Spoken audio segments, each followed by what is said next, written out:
talking some hoops now. Milwaukee trying to make good on their promise to Giannis that they'd retool the roster after coming up short again last season. So they've reportedly agreed to deals for Jrue Holiday and Bogdan Bogdanovic as the focus now shifts to Giannis signing his 5-year Supermax extension. And with that, we welcome in Broussard. But Nick, I want to start with you. Is adding Holiday and Bogdanovic enough for Giannis to stay, sign that Supermax there? Well, I told Broussard this off the air yesterday, and good to see you, Chris, that what I was hearing is that Milwaukee and the league believes that Giannis is going to sign the Supermax when offered. And to me, this move is just further confirmation of it. Because they gave up, pick-wise, what the Lakers gave up for Anthony Davis. They gave up 3 firsts and 2 swaps for Jrue Holiday. There is no chance you do that, Broussard, unless you are fully confident that Giannis is going to stay there. Because if Giannis were to leave, then those picks become super valuable. So I didn't want to go on television yesterday and say that I was hearing Giannis is going to sign the Supermax, but I'll do it today because now there's further confirmation.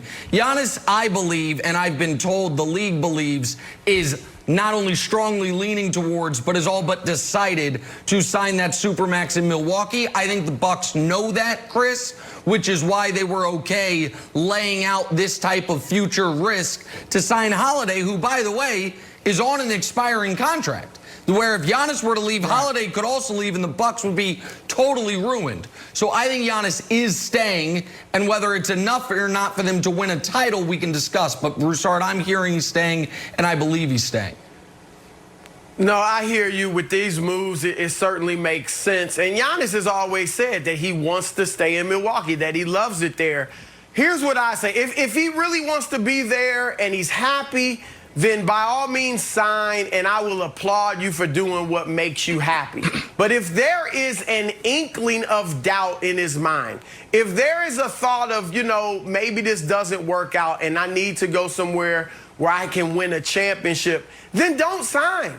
This is not about, don't worry about will it be a distraction for this entire season. It won't.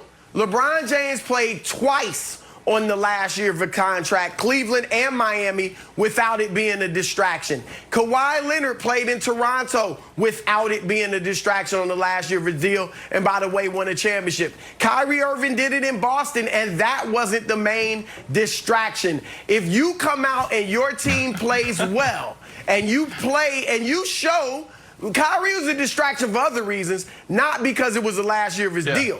But if Giannis comes out and plays like his heart is all in this season, winning a championship, even though he's in the last year of his deal, it won't be a distraction. And by the way, first practice of the regular season, you say, look, I'm not talking about this. I am trying to win a championship. I love it here in Milwaukee. I love the moves we made. I am all in. And then shut it down and it's over. But Broussard, can they win a title this year? I mean, is this a title team with the reported additions of Holiday and Bogdanovic? Is it enough to go all the way? They improved, there's no question. They can win a championship, but this is not the type of major blockbuster move that makes you go, oh, they're the definite favorites. No, look, I like what both guys add.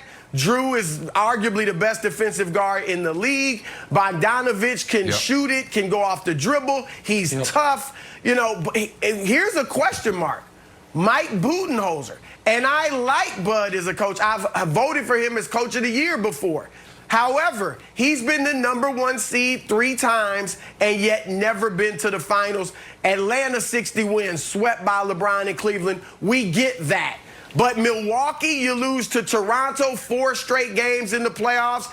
And then last year was a flat-out embarrassment against the 5th-seeded Miami Heat. So let's see what Bud is made of come playoff time. But they got a chance. They can win it all. But I am not picking. You can't pick them just based on this move. Yeah. I mean, no, they cannot win a championship. I mean, adding second-tier players and thinking that you're going to get it done is not going to happen. And it's because of Giannis, not because of Jrue Holiday. Jrue is he's a really good player, as we all know, respected in the league. This dude can shut down any type of guard. He's great at adjusting and being able to adapt to any situation, any team he's on. So for that reason, yes, they got better. But at the end of the day, this is about Giannis. Giannis, you know, in today's NBA, you got to be able to shoot. He can't shoot. He can't create once his first option is taken away from him. If he can develop, then we can have this conversation. So this is less about who they're adding and more about the development of Giannis for me, because this guy, he's a beast, but he doesn't have the type of game that can literally win a championship. And that's what you see when you look at the last couple years from LeBron James, Steph Curry, Kevin Durant. Like, those guys are just different.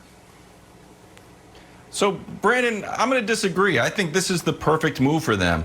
Because when you could shut down Giannis, we looked around in the bubble and it's like, I don't know. It's really Chris Middleton. And then you start to get a little bit sparse. You're like, all right, Dante, Villanova time for you, buddy. Okay, George Hill, turn back the clock, time for you. Let's see something. And it just never happened. To me, Broussard, this is the opposite of like the Harden to Brooklyn move. This isn't like coming in and putting a huge piece. This is just coming in and putting like nice complementary pieces. And Nick, I'll throw it to you. You know that I love the point differential that the Bucks had all this year. If Budenholzer decides to sort of like pump up Giannis's minutes, which I know you have been preaching, give Giannis some more minutes, start to prepare them for the playoffs. I think they're very dangerous.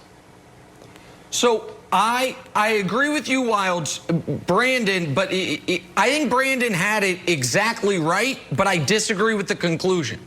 I think Brandon was 100% correct that this is about Giannis, but the conclusion that because it's about Giannis, they can't win the title, I disagree with entirely.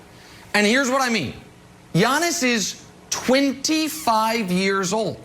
He is not, it's unbelievable, it's true, look it up. He's not done improving. He is going to get better.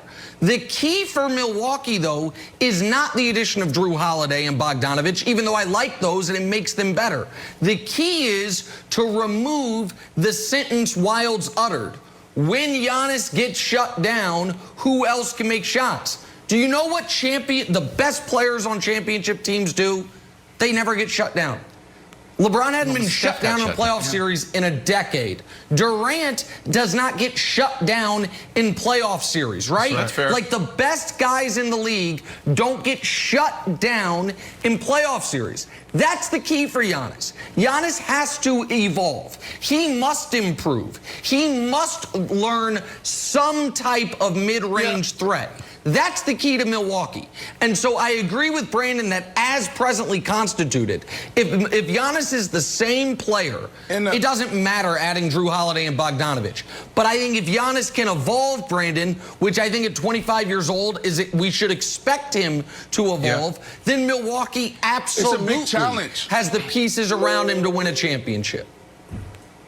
Yeah, it's a big challenge. Well, Chris, you mentioned. I mean, tell me if I'm wrong here. Go ahead, Brandon. Developing, we've seen people get better as far as on the perimeter and shooting the ball. But we talk about being able to beat guys off the dribble. He can do that, but when that first option is taken away from him, what does he have? I don't know. You maybe tell me over the last 10 years what guy improved when they were driving to the basket. Now, I think guys are more efficient. They learn how to be more efficient dribbling the ball or being able to be more effective. But as far as like just thinking this guy's going to come in and develop off the dribble, I just don't see that happening. Now, will his shot develop? Absolutely. But he's missing a huge part of a game, and that's being able to get to the basket anytime he wants. You got to have 2, 3, 4 different options in your toolbox.